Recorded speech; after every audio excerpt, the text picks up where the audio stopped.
Hi everyone, welcome back to our channel. In this video, I'm going to show you the ways to add panels to Twitch. So in order to add panels to Twitch, you need to follow the simple steps.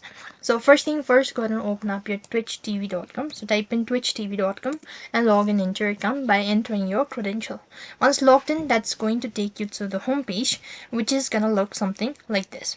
Now while you're on this page, you could go and press the profile icon from the top right hand side corner of your screen. Then go to channel section.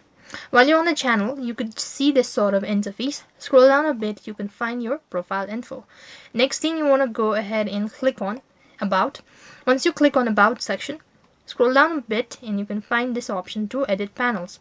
Go ahead and toggle the button, and here you could go ahead and see the panels once you've toggled the button.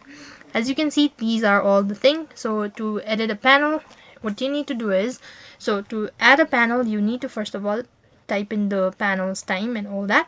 Next thing you want to do is go ahead and give a link to the following image, and you could go ahead and add a description. So follow the steps and you will be able to add panels to a Twitch account. That's all for this video. I hope the video was helpful. Make sure to like, share and subscribe to our channel. Thank you for watching. See you in the next video.